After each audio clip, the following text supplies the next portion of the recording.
Assalamualaikum warahmatullahi wabarakatuh. Perkenalkan, nama saya A. Siti Sophia dari kelas PTIK semester 2A.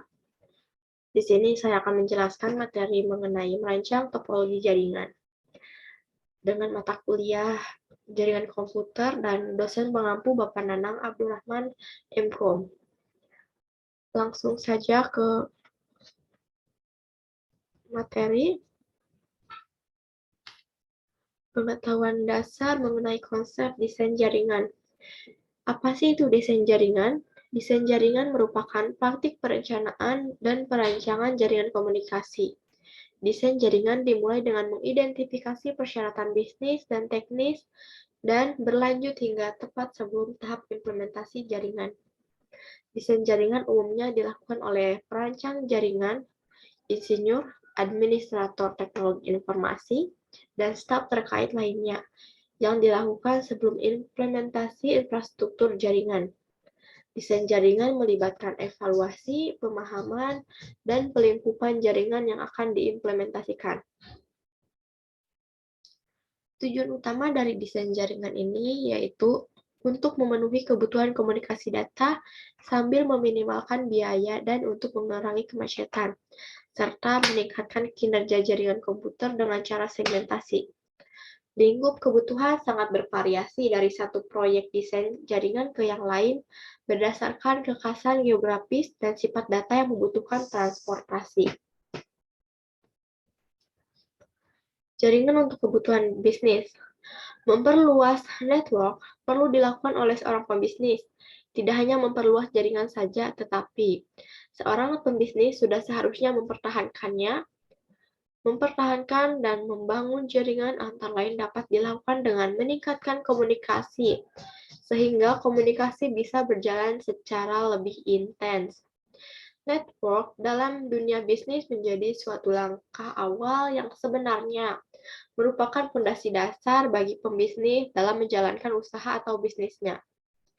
Untuk membangun dan memperluas hal ini, maka Anda haruslah selalu percaya diri sehingga dapat memulai komunikasi yang baik dan bahkan bersifat persuasif. Topologi jaringan dan jenisnya. Apa sih topologi jaringan? Topologi jaringan komputer merupakan suatu cara menghubungkan komputer satu dengan komputer yang lainnya sehingga membentuk jaringan. Dalam suatu jaringan komputer, jenis topologi yang dipilih akan mempengaruhi kecepatan komunikasi.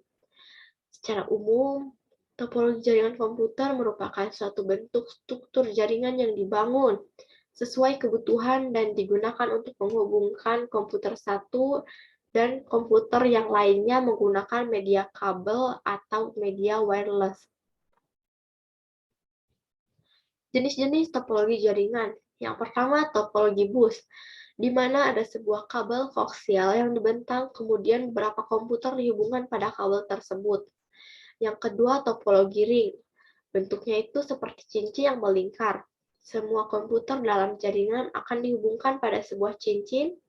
Cincin ini hampir sama fungsinya dengan konsentrator pada topologi star yang menjadi pusat berkumpulnya ujung kabel dari setiap komputer yang terhubung.